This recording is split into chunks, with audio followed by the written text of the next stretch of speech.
Good morning दोस्तों, आप लोग कैसे हैं? आशा करता हूं आप लोग ठीक होंगे। तो आज हम लोग फिर से साइंस का टॉप 20 एमसीक्यू का क्वेश्चन देखने वाले हैं, जो आपके एग्जाम के उत्पाद सिपाही में सबसे ज्यादा क्वेश्चन आ रहा है। और ये आपका झारखंड का भी और किसी और भी एग्जाम दीजिएगा तो दरोगा, वन आरक्षी, टैंकन या जेटेड लेडी, किसी का भी एग्जाम दीजिएगा तो ये आपका साइंस का प्रैक्टिस आराम से हो जाएगा। ठीक है, तो आप इससे आराम से अन्य एग्जाम का भी तैयारी कीजिएगा झारखंड का। तो यह साइंस का प्रैक्टिस आप कर लीजिए। चलिए तो स्टार्ट करके आज का उत्पाद सिपाही का पहला प्रश्न। भीषण सर्दी में ठंडे देशों में पानी की पाइपें फट जाती है। तो देखिएगा, भीषण सर्दी के समय ठंडा देश में क्या होता है, पानी के पाइप जो है फट जाती है। रीजन क्या है? क्योंकि जमने पर पानी फैल जाता है, पानी की पाइप को संकोचन के कारण, उच्च वायुमंडलीय दाब के कारण या उपयुक्त सभी संयुक्त प्रभाव के कारण। तो बताइए किस लिए फट जाती है, क्यों फट जाती है? क्योंकि पानी के जमने के कारण वह फैल जाती है। तो जमने के कारण क्या होता है, फैल जाती है, इसलिए वो पाइप फट जाती है। अगला क्वेश्चन, ऑप्टिकल फाइबर का आविष्कार किसने किया था? सैमुअल कोहलन ने, पार्सी एल्समेन ने, नरदिन पकवानी ने, टी.एच. माइकल माहिमान ने। तो बताइए ऑप्टिकल फाइबर, तो इसका सही आंसर हो जाएगा ऑप्शन नंबर सी, क्या है? नरेंद्र कपानी। तो नरेंद्र कपानी ने किया था। अगला क्वेश्चन है, वर्णधाता दोष किस लेंस का प्रयोग कर दूर किया जाता है? तो वर्णधाता दोष किस प्रकार दूर किया जाता है? अवतल लेंस, उत्तल लेंस, सिलेंडरी लेंस, उपयुक्त लेंस, कोई नहीं। बताइए। तो वर्णधाता लेंस के लिए कौन सा लेंस का उपयोग करता है? इसमें से कोई नहीं होगा ऑप्शन नंबर इसका। चलिए देख लेते हैं। तो यह कौन सा वर्णधाता लॉस, कौन सा? विटामिन ए के कारण होता है। कौन सा? Vitamin A. याद रखिए, विटामिन ए के कारण से होता है। इसको हिंदी में क्या बोलता है? रेटिनॉल। तो बोलते हैं रेटिनॉल। तो विटामिन ए के कारण होता है, विटामिन के, जिसके कारण इसे कोई भी इसके द्वारा ठीक नहीं किया जाता। ऑप्शन नंबर इसका डी सही हो जाएगा। चलिए अगला क्वेश्चन है, ध्वनि नहीं गुजर सकती। तो ध्वनि नहीं गुजर सकती जल में, स्टील में, वायु में, निर्वात में, किस में नहीं गुजर सकती है? तो यह निर्वात में नहीं गुजर सकती। तो ऑप्शन नंबर डी हो जाएगा। अगला है, आर्द्रता का मापन किसके द्वारा किया जाता है? आर्द्रता का मापन किसके द्वारा? हाइड्रोमीटर के द्वारा, पायरोमीटर के द्वारा, हाइग्रोमीटर या लैक्टोमीटर के द्वारा? तो आर्द्रता का मापन किसके द्वारा किया जाता है? तो इसका सही आंसर हाइग्रोमीटर। तो ऑप्शन नंबर सी। तो इसका सही आंसर हाइग्रोमीटर। तो हाइग्रोमीटर के द्वारा इसका किया जाता है। ठीक है, तो ये हाइड्रोमीटर, ये पानी की मात्रा, पायरोमीटर, लैक्टोमीटर दूध की शुद्धता का जांच करने के लिए। तो दूध की शुद्धता का जांच करने के लिए तो इसका उपयोग करते हैं, लैक्टोमीटर का। अगला क्वेश्चन देख लेते हैं, टीका या वैक्सीनेशन का आविष्कार किसने किया था? जेम्स स्मिथ ने, एडवर्ड जेनर ने, अलेक्जेंडर फ्लेमिंग ने या क्रिस्टियन बेडॉन ने? तो कौन किया था टीका का आविष्कार? चलिए, तो टीका का आविष्कार कौन करता है? Option number Edward journal. तो ऑप्शन नंबर बी हो जाएगा, एडवर्ड जर्नल ने। नेक्स्ट क्वेश्चन देख लेते हैं, उस एकमात्र धातु का नाम बताइए जो जीवाणुरोधी है। तो जीवाणुरोधी धातु, सोडियम, लोहा, एल्युमिनियम, तांबा, जिसको इंग्लिश में बोलते हैं कॉपर। चलिए बताइए कौन सा? तो कॉपर। तो याद रखिए, ताम्र बोलते हैं कॉपर, जो जीवाणुरोधी होती है। नेक्स्ट क्वेश्चन, बर्तन बनाने में प्रयुक्त जर्मन सिल्वर एवं मिश्र धातु एलोय है, क्या है? ये पूछा गया है। कॉपर, सिल्वर, निकेल है। पहले पूछा है कॉपर है, सिल्वर और निकेल है। कॉपर, सिल्वर और निकेल का है।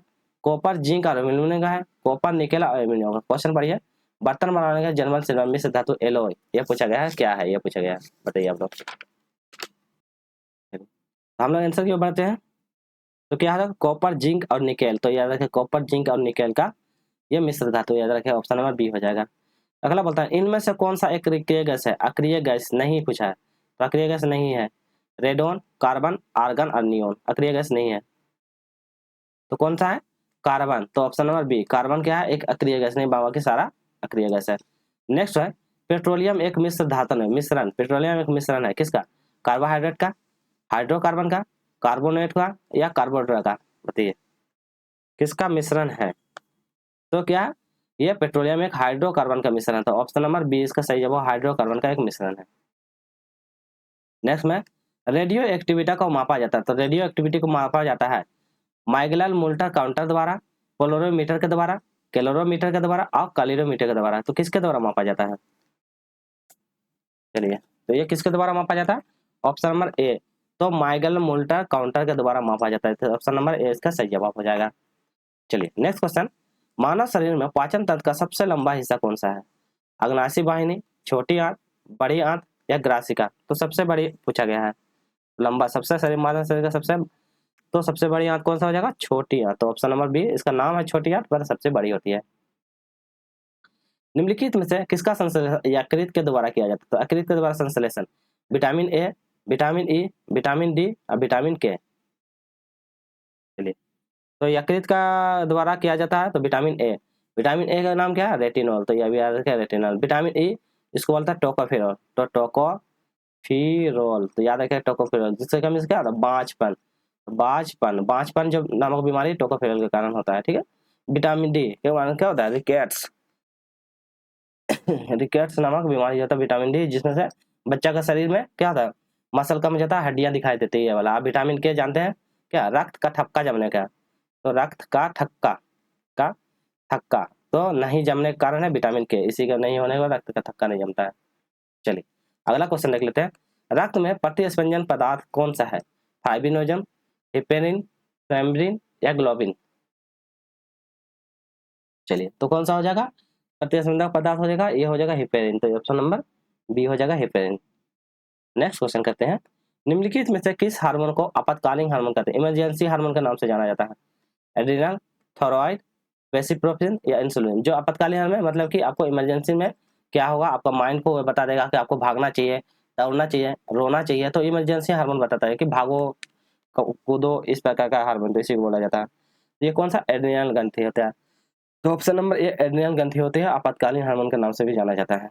अगला है आनुवांशिकता, जिसे बोलता है जेनेटिक्स। शब्द किसने गढ़ा था? आनुवांशिकता, जेनेटिक्स किसने गढ़ा था? मॉर्गन ने, मेडन ने, बेटसन ने या जॉन हॉनसन ने? तो कौन गढ़ा था? जॉन हॉनसन ने। तो इसका सही हो जाएगा बेटसन। तो इसका सही हो जाएगा बेटसन। तो ऑप्शन नंबर सी हो जाएगा बेटसन। नेक्स्ट क्वेश्चन करते हैं। इसमें बोलता है टिटेनस का कारण होता है। तो टिटेनस का कारण क्या होता है? कोलिस्ट्रीडियम, बैक्टीरियोफेज, वायरस या सोल्टमेनो? तो कौन सा होगा इसका? टिटेनस का कारण हो सकता है। चलिए, तो इसका सही आंसर हम लोग दे रहे हैं टिटेनस का, तो हो जाएगा इसका आंसर क्लोस्ट्रीडियम। तो इसका सही आंसर ऑप्शन नंबर ये हो जाएगा, क्लोस्ट्रीडियम टिटेनस का कारण होता है। Next question. निम्नलिखित में से किस प्रक्रिया में ऊर्जा मुक्त हो जाती है? तो कौन सी प्रक्रिया में ऊर्जा मुक्त हो जाती है? श्वसन, प्रकाश संश्लेषण, अंतर्ग्रहण या अवशोषण? किसके द्वारा ऊर्जा मुक्त हो जाती है?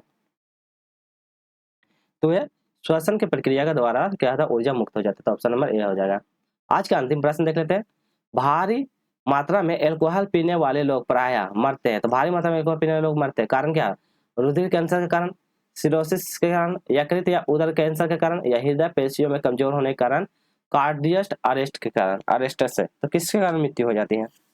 तो सही आंसर हो जाएगा हृदय पेशियों में कमजोर होने के कारण, ऑप्शन नंबर डी के कारण, कार्डियक अरेस्टेड हो जाने के कारण, इसलिए उनकी मृत्यु हो जाती है। ठीक है, तो आज हम लोग टोटल 20 एमसीक्यू क्वेश्चन कर लिए। तो आपको वीडियो लाइक कीजिएगा, शेयर कीजिएगा, जो नए हैं चैनल को सब्सक्राइब कर लिया, ताकि फ्यूचर में आपको इससे साइंस से सारा अपडेट आपको मिलता है। फिर मिलते हैं नेक्स्ट वीडियो में।